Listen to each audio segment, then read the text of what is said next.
Olá a todos, eu vou dar continuidade aos exemplos do valor P. Vou apresentar exemplos com a distribuição de Poisson e com a distribuição de Bernoulli para hipóteses nulas simples e compostas. Então, retomando a definição do valor P, como eu defini nas duas últimas aulas, eu vou considerar uma amostra aleatória de x em um modelo estatístico. O espaço paramétrico pode estar no RP, com P maior ou igual a 1 natural.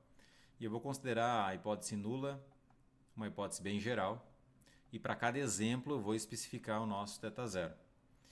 E o p-valor, ou o valor P, baseado na estatística T de H, ele é definido pelo sup para θ variando em θ0, ou seja, sob H0, ou seja, no melhor dos casos, sob H0. Eu quero calcular a probabilidade da estatística ser maior ou igual ao valor da estatística observado nesse experimento. Então, essa estatística T de H, ela precisa satisfazer uma condição dada em Cox, 1977, que diz o seguinte: quanto maior for o seu valor observado, mais discrepâncias entre a hipótese nula e os dados observados estão ocorrendo. Tá, ok? Então eu vou dar um exemplo agora para a distribuição de Poisson. Na última aula eu falei sobre a distribuição normal e a distribuição de Bernoulli. Hoje eu vou falar um pouquinho sobre a distribuição de Poisson. Então vamos considerar uma amostra aleatória.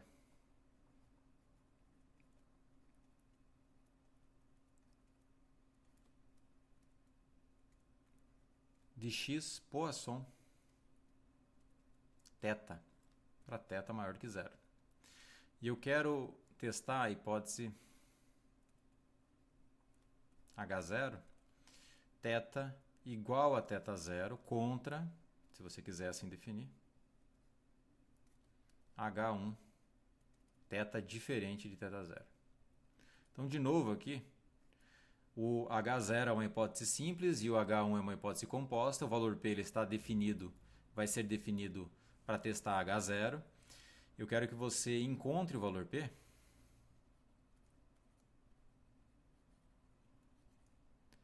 baseado nessa estatística que eu vou dar para você aqui. Txn igual a módulo de x barra menos θ0. Note que se eu quero testar a igualdade contra a diferente, eu posso sempre utilizar essa estatística x barra menos θ0, desde que... Por que eu coloquei x barra ali? Porque eu sei que x barra é o estimador de máxima verossimilhança para θ.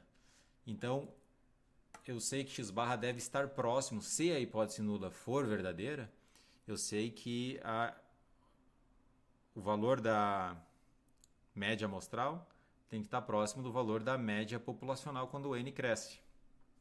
Então esse é um dos motivos por que eu estou usando x barra menos θ0. Poderia usar outras estatísticas aqui, essa é a mais trivial. Você poderia definir outras formas também. O valor P, utilizando essa estatística, vou colocar a solução aqui. Por definição, o valor P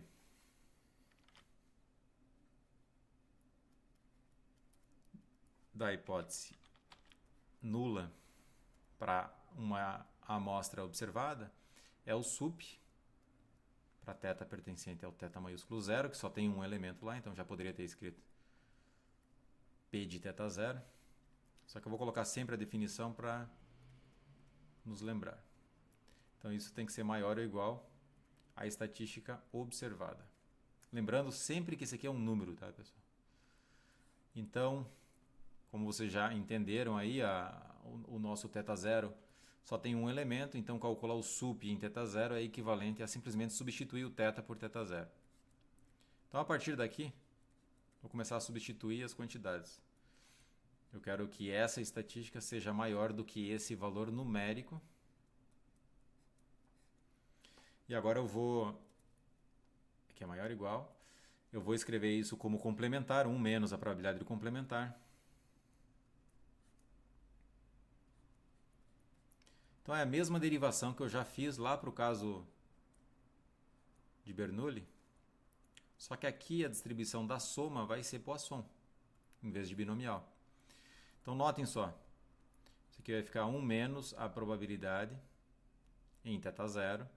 Agora eu vou aplicar aqui a definição, né? Isso aqui em módulo é equivalente a menos módulo de x barra menos θ0, que precisa ser menor do que x barra menos θ0, e esse por sua vez precisa ser menor do que x barra menos θ0 em módulo. Perfeito? Então agora eu somo o θ0 de todos os lados, da mesma forma que eu fiz na última aula. Então perceba aí que os argumentos vão se repetindo. Porque eu sei qual é a distribuição de somatório de xi.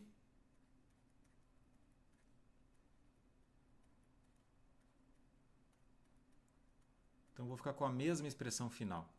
Então agora eu vou multiplicar por n de todos os lados, porque o x barra é somatório de xi dividido por n, e eu não sei exatamente a distribuição de x barra, mas eu sei a distribuição do somatório de xi. Então vou multiplicar por n, vai ficar n θ0 menos n x barra menos θ0. Então você poderia encontrar outras estatísticas também, essa aqui é apenas uma delas.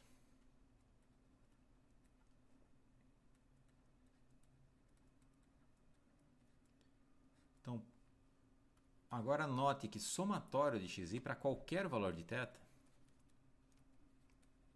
porque a nossa variável populacional tem distribuição de Poisson e a minha amostra é aleatória, portanto são independentes identicamente distribuídos, então a soma de xi tem distribuição de Poisson nθ para qualquer θ específico, para qualquer θ entre maior do que zero.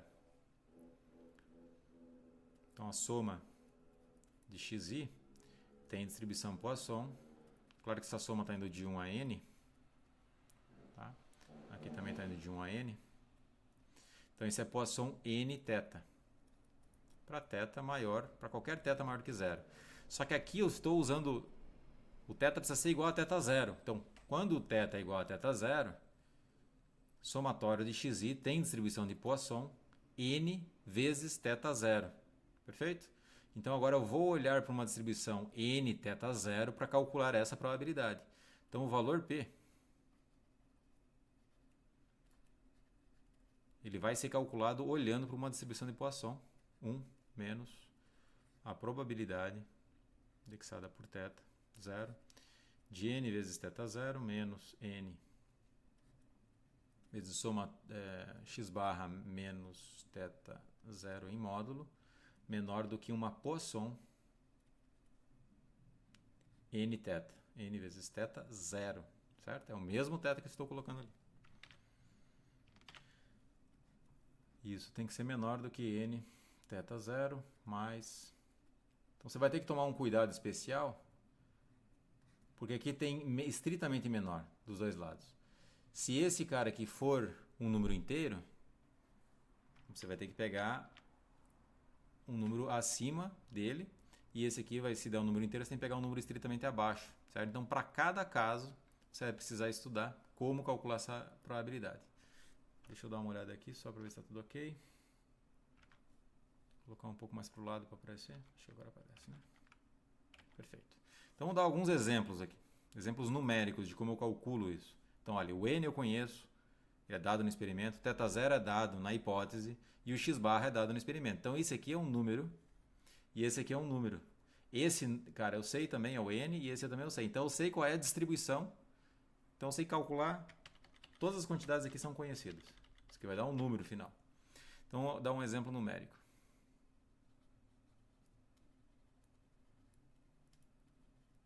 Então, imagine aí que nosso n é 25. θ0 igual a 1 para facilitar as contas. E o x barra igual a 1,5. Tá? Então aqui vai ficar 0,5 vezes 25. Tá? Então, calcular isso aí. N vezes θ0 menos n módulo de x barra menos θ0. Isso aí é igual a...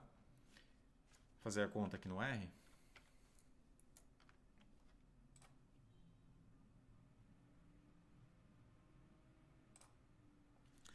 Então, esse aí é 1. Na verdade, deixa eu deixa eu ver lá quanto é. N vezes θ0. N vezes θ0 menos N vezes ABS de x barra menos θ0. Então, o N é igual a 25, o x barra é igual a 1,5 e o θ0 igual a 1. Isso dá 12,5. Então, para esses valores específicos, dá 12,5.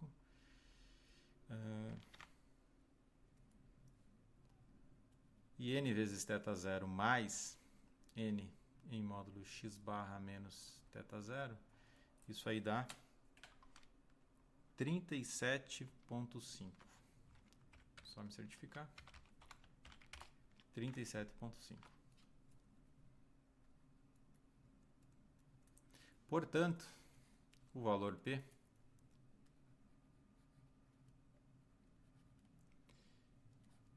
da nossa hipótese H0 com essa amostra específica que me produziu um x barra de 1,5, isso aí é 1 menos a probabilidade. Então, esse termo inicial aqui é 12,5. Ele tem que ser maior do que 12,5, portanto, 13. Maior ou igual a 13. Uma Poisson com qual parâmetro? É 25 vezes 1, portanto, 25. Menor ou igual, precisa ser menor ou igual, estritamente menor a 37,5, portanto, menor ou igual a 37. Então, agora no R você vai fazer a mesma coisa, vai ser 1 menos a soma de depois distribuição de Poisson de 13 a 37 com o parâmetro 25. Então, eu vou colocar isso no R agora para ver quanto que dá. Então, é 1 menos a soma depois de 13 a 37 com parâmetros 25. Isso dá 0,012. Que é igual a 0,012, que é 1,2%. Então, se você usar um nível de significância de 5%, você rejeita a hipótese de que a média populacional é igual a 1. Você observou x barra igual a 1,5. A 1,5 ele é diferente de 1 em 0,5 unidades. Só que como o seu N é 25, esse N garante que 1,5 é bem diferente de 1 a 5% de significância. Então, se você usar um nível de significância de 5%, você rejeita a hipótese nula. Se você usar um nível de significância de 1%, você não rejeita. Perfeito? Vamos ver se tem mais algum exemplo aqui. Acho que é isso. Acho que deu para entender bem, né, a aplicação para Poisson. Eu vou fazer agora para distribuição Bernoulli de novo, só que agora eu vou utilizar uma outra hipótese. Olha que interessante. Eu vou fazer o seguinte. A minha amostra x1 a xn é aleatória. A amostra aleatória de x Bernoulli. Voltando ao exemplo dado na última aula. Com θ variando de 0 a 1. Só que agora a minha H0 é θ menor ou igual a θ0 contra H1 θ maior do que θ0. Perfeito? E agora eu quero que você encontre o valor P.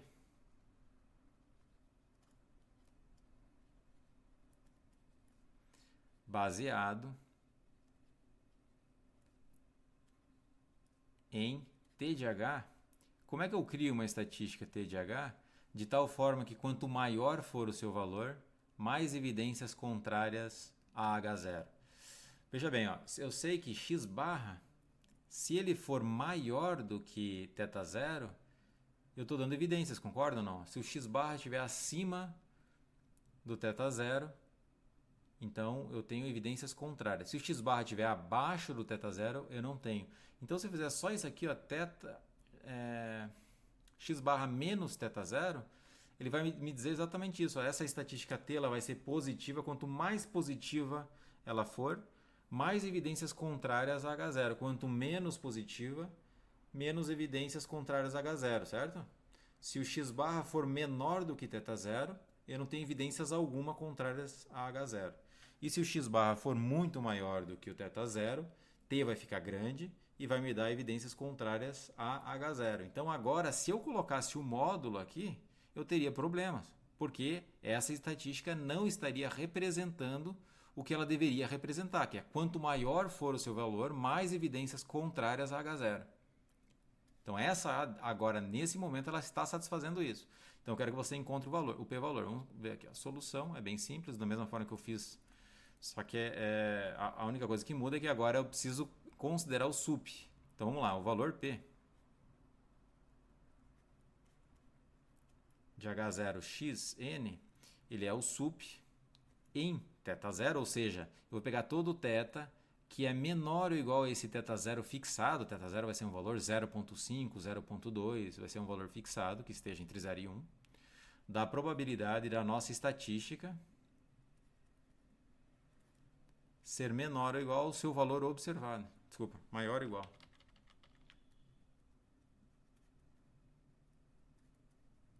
Então só preciso manipular isso aqui e tentar encontrar o resultado final.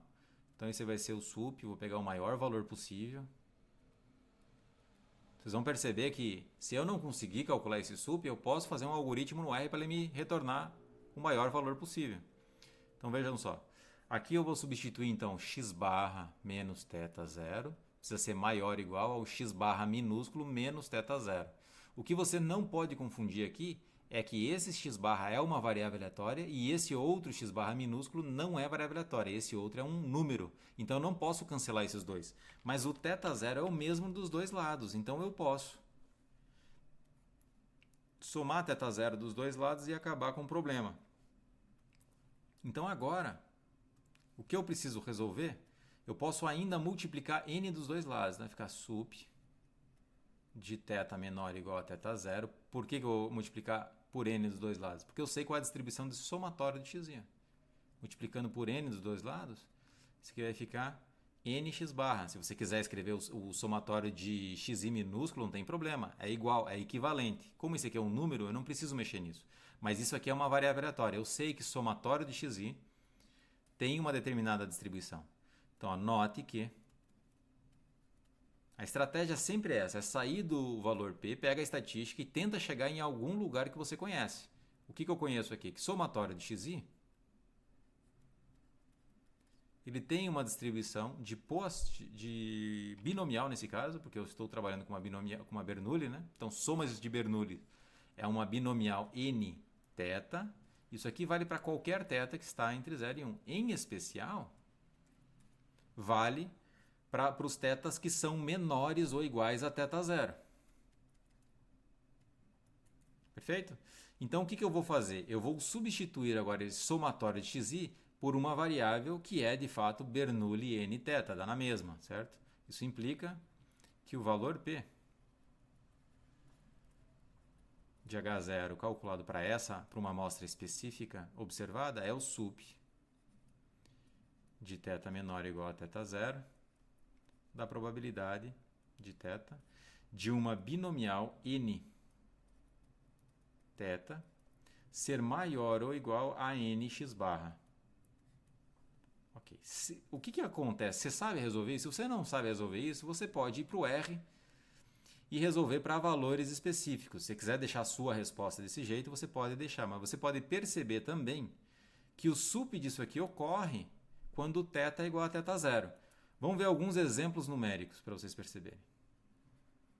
Eu não vou conseguir argumentar agora para vocês que isso aqui atinge o máximo quando θ é igual a θ0, mas eu vou mostrar alguns exemplos numéricos. Então imagina o seguinte.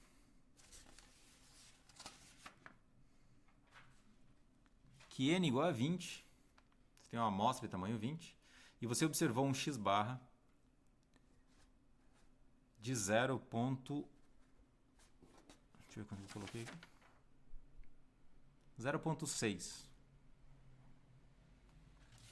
X barra igual a 0. 0,6 e o θ 0 ele vai ser igual a 0,2. Bem, a sua amostra, a sua média amostral deu 0,6, ou seja, 60% dos seus valores foram sucesso na sua amostra e 40% fracasso, certo? Deixa eu ver até se isso aí é possível, né? Vamos ver aqui, ó. Então, é isso. 0,6. 12 de 20, né? 12 foram sucessos e 8 fracassos. Perfeito? E eu quero testar se a probabilidade de sucesso é 0,2. Em que cenário isso é possível? Não sei, em algum cenário fictício. Estou criando esse cenário aqui. Vamos calcular o valor P para essa configuração. N igual a 20. A média de sucessos na amostra foi de 60%. E eu quero testar se a probabilidade de sucesso é 20%. Então o valor P aqui precisa satisfazer essa relação. É o sup de θ sendo menor ou igual a 0,2 da probabilidade de uma binomial com n igual a 20 θ ser maior ou igual a n vezes x barra. N vezes x barra é 12. Perfeito. Vamos fazer o seguinte, eu não sei, suponha que você não saiba fazer isso. Então uma estratégia é você fazer o seguinte, ó, seja g de θ igual a essa quantidade, igual a essa probabilidade. É 1 menos a probabilidade, porque 1 menos a probabilidade de alguma coisa eu sei calcular no R, então é isso que eu vou fazer. É 1 menos a probabilidade de uma binomial 20 θ ser menor do que 11. Menor ou igual a 11. Isso no R eu consigo escrever como 1 menos P binom de 11,20, que é o tamanho da binomial, vírgula θ. Perfeito? Então eu vou fazer uma função em θ igual a 1 menos P binom. E aí eu faço, faço um gráfico da função e vejo qual é o valor máximo que ela assume. Então lá no R eu vou fazer isso aqui, ó, g recebe function θ e ele vai receber isso, 1 menos P binom de 11,20, θ. 11 é até onde que eu gostaria de calcular a probabilidade. 20 é o tamanho da binomial, é o n da binomial. E o θ é a probabilidade de sucesso. Eu quero fazer um gráfico disso aí para ver qual é o valor máximo que, entre 0 e 0,2, onde ele atinge máximo. Tá? Vamos lá para o R, eu vou te mostrar.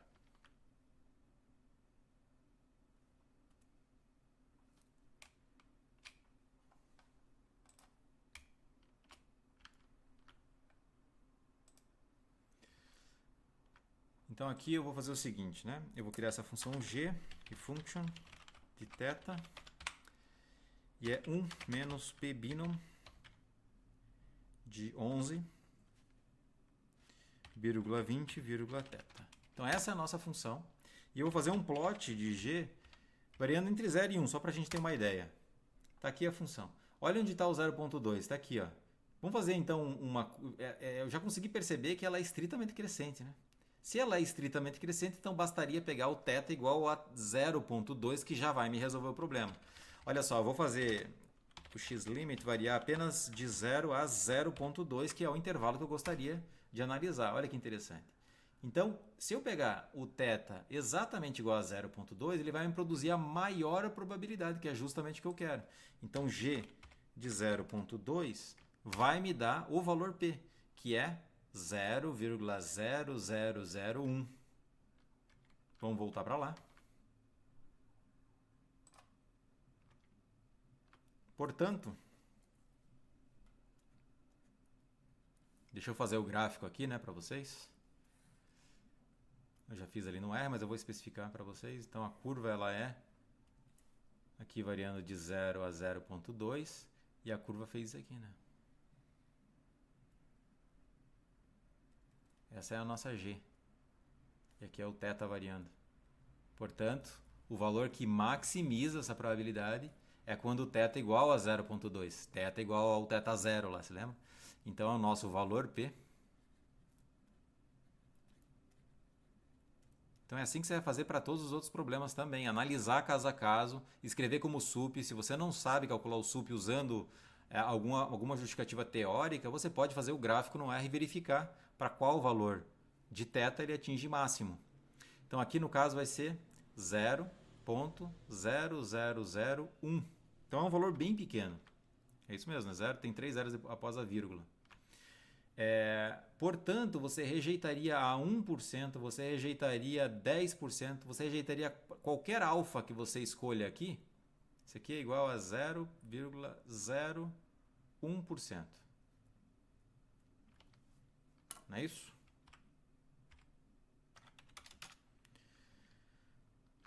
Zero 0,01%. Então você pode pegar qualquer alfa acima desse valor, você continua rejeitando a hipótese de que a média populacional é 0,2.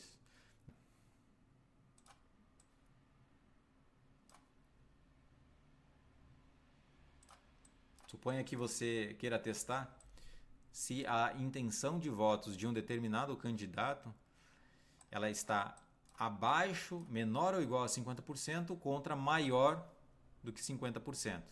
Então aí você tira uma amostra de tamanho, por exemplo, 2000. Suponha que seu x barra deu 0,55, está um pouquinho acima de 50%. Você quer verificar se esse pouquinho que está acima de 50% é significativo ou não. O seu θ0 seria 0,5, você colocaria aqui na fórmula, né? Esse no lugar de 20 seria 2000, no lugar do 12 seria 2000 vezes 0,55, daria um valor aqui, você teria que fazer o gráfico de novo e com isso você teria um valor P. Tudo bem? Então deixa eu só ver se eu tenho mais alguma coisa para dizer.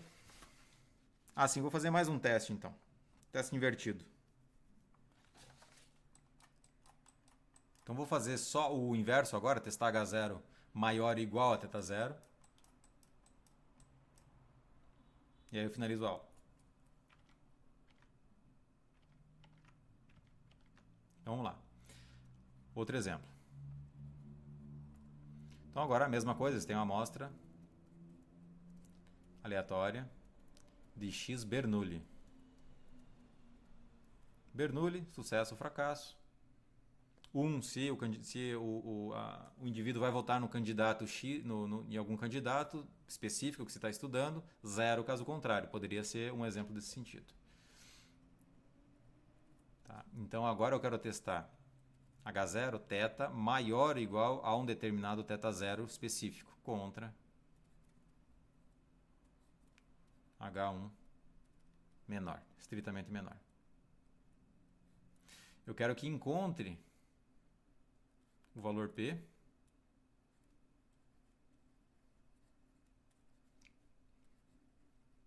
baseado em... Agora a minha estatística TDH precisa ser pensada com cuidado. Perceba só o seguinte, qual a forma da estatística de tal forma que quanto maior for o seu valor, mais evidências contrárias a H0. Você pode pensar simplesmente θ0 menos x barra. Quanto maior for o x barra, menor vai ser a t. Entende? Ou seja, quanto maior for x barra, se o x barra estiver muito acima do θ0, significa que eu estou corroborando de algum jeito H0. Eu não quero corroborar. Então, quanto menor for o valor de x barra, quanto mais abaixo de θ0 ele for, maior vai ser o valor de t. Então, vamos agora verificar como é que fica o valor P para esse caso.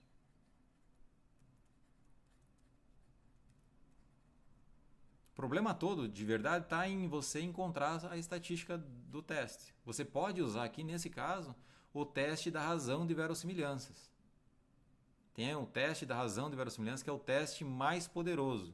Aqui, no caso, é o teste uniformemente mais poderoso. Você poderia usar aquela estatística para o teste da razão de verossimilhanças. Aqui, nesse caso, também. Aí, você consideraria, no cálculo do valor P, o efeito da H0 também. Tá? Aqui eu não estou considerando, estou criando a nossa estatística olhando apenas para H0. Então aqui, ó, por definição, ele é o sup para θ maior ou igual a θ0. Vocês vão ver que a curva vai se inverter agora. Então vou colocar os valores, tá? θ0 menos x barra precisa ser maior ou igual a θ0 menos x barra minúsculo.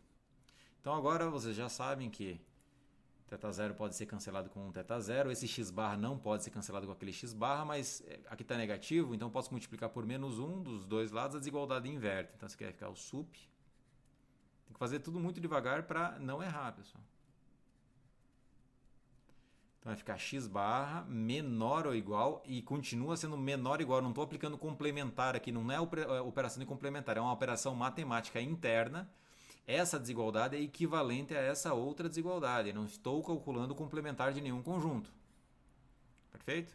Então agora eu posso multiplicar por n dos dois lados, porque eu sei a distribuição do somatório de xi, que é uma Bernoulli. Então eu sei que somatório de xi menor ou igual a nx barra. Eu sei que somatório de xi tem distribuição Q quadrado. Então essa aqui é uma parte crucial também para você entender onde você quer chegar nessa manipulação. Você quer chegar em uma transformação, você quer uma transformação da amostra, cuja distribuição seja conhecida. Isso aqui vale para todo o θ. Não só para os θs que estão na H0, isso aqui vale para qualquer θ, isso aqui vale, perfeito? Só que agora eu estou usando os θs que estão sendo colocados aqui, eles são maiores ou iguais a θ0. Então eu vou considerar agora esse x, eu vou considerar o mesmo θ que eu estou usando aqui na medida de probabilidade. Esse θ tem que ser exatamente o mesmo θ que está ali. Então o nosso valor P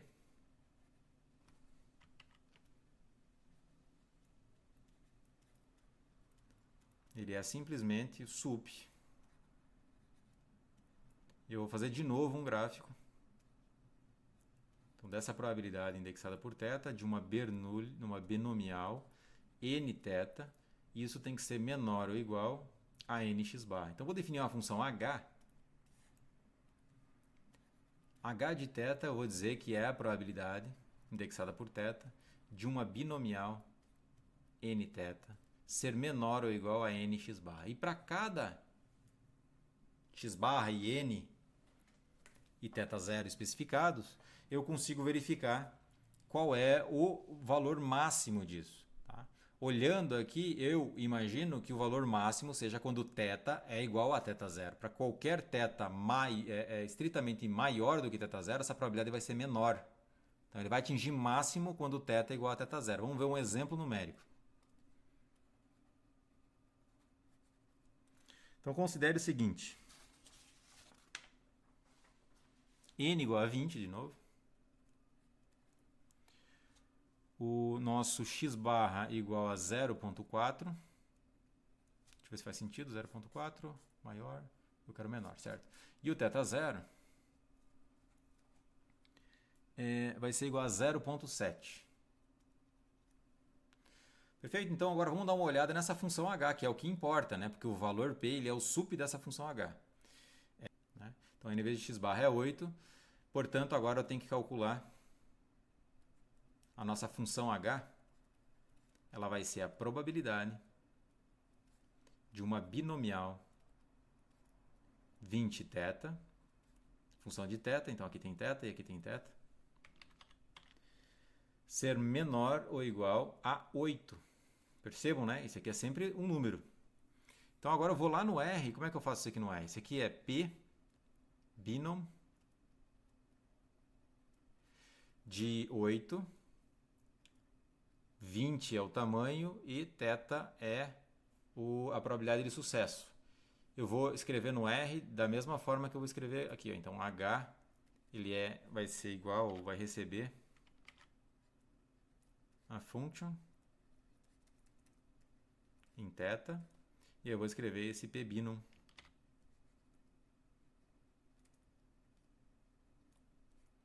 (8, 20 θ. Vocês vão perceber que isso aqui vai ser uma função decrescente. Vamos voltar lá para o R. Então agora eu vou criar uma função h. Vai ser igual a function θ. E agora não tem mais um menos, é p binom. Se eu não me engano, quanto é o valor mesmo? Deixa eu ver aqui. 8,20. Então 8 é a probabilidade. Eu quero calcular a probabilidade de ser menor ou igual a 8 em uma binomial de tamanho de n igual a 20 e probabilidade de sucesso θ. Perfeito? Então eu quero fazer um plot agora de 0 a 1 primeiro. Vocês vão ver que é decrescente. Olha que interessante. Só que eu quero, o θ0 é 0,7. E lá na minha probabilidade, eu quero o sup para θ maior ou igual a 0,7. Então, refletindo aqui no nosso plot, é como se eu pegasse o x-limit e fizesse variar apenas de 0,7 a 1. Então, ele atinge máximo no 0,7, ou seja, lá no θ0. Perfeito? Então, esse valor no 0,7, ó, esse aqui é o nosso valor P, 0,005. Vamos voltar para lá. Eu vou fazer aqui exatamente a curva para vocês entenderem. Então, olha só, isso aí implica que o valor P da hipótese H com esse θ0 igual a 0,7 para essa amostra que produz x barra igual a 0,4, isso aí é o sup para θ maior ou igual a 0,7, eu vou colocar o valor exato da probabilidade da binomial de tamanho 20 e probabilidade de sucesso θ ser menor ou igual a 8. Nós já vimos isso. Isso aí é igual a h de 0,7. Porque h é uma função decrescente. Então, esse aqui é a nossa função h. É uma função decrescente. Ela atinge máximo no seu menor valor possível, que é 0,7. E isso, calculando no R, nos deu o valor de 0,005, que é 0,5%. 0,005, deixa eu ver se é 1, né? Então não preciso arredondar para cima. Que é igual a 0,5%. Então eu rejeito a 1% a hipótese H0. Eu não rejeito a 0,1% para esse n igual a 20, x barra igual a 4 e θ0 igual a 0,7. Então há fortes evidências para concluir que H0 é falsa. Certo? Então se o espaço estiver fechado, se de fato a sua amostra é aleatória, independente, com distribuição de Bernoulli, se você está naquele espaço fechado em que é H0 ou H1, então você poderia concluir que a sua probabilidade de sucesso é menor do que 0,7. Porque isso está indicando para a gente que x barra é 0,4, 0,4 está muito abaixo de 0,7. Para uma amostra de tamanho 20, já confirma para a gente que eu rejeitaria a hipótese nula com 1% de significância estatística. Ok? Então, esse aqui é o exemplo que vocês podem generalizar para outros casos. Você vai aplicar o SUP, você vai chegar em algum lugar que você não vai saber resolver, por exemplo, essa parte. Talvez aqui eu consiga alguns argumentos para vocês, dizendo que essa aqui é sempre estritamente decrescente e tal, mas em alguns casos você não vai. Então, eu já estou apresentando para vocês uma técnica para você usar o R, e aí no R você consegue ver qual é o SUP. Tá? Algumas vezes o SUP vai ser 1, significa que a sua estatística não é boa o suficiente para fazer o teste, você não vai conseguir rejeitar nunca, porque o seu valor P vai ser 1. Tem que calcular o SUP, não tem jeito. Tá bom? Então, um abraço a todos. Agora eu vou realmente finalizar o curso, não vou apresentar mais nenhum exemplo específico. Nas próximas aulas eu vou falar sobre temas de curiosidades, né? O problema de viés de seleção, como isso afeta os intervalos de confiança. Eu vou falar também sobre qual seria a taxa de juros que um banco tem que cobrar para ter um lucro médio positivo quando vai emprestar dinheiro para pessoas do mesmo grupo. Depois dá para generalizar essa ideia para grupos diferentes, classes sociais diferentes, enfim. Então foi um prazer aí dar essas aulas para vocês. Se tiverem alguma dúvida, vocês podem tentar entrar em contato comigo, tanto no canal, escrevendo aí embaixo nos comentários, ou por e-mail se você for um aluno da USP. Tá ok? Um abraço a todos e até mais.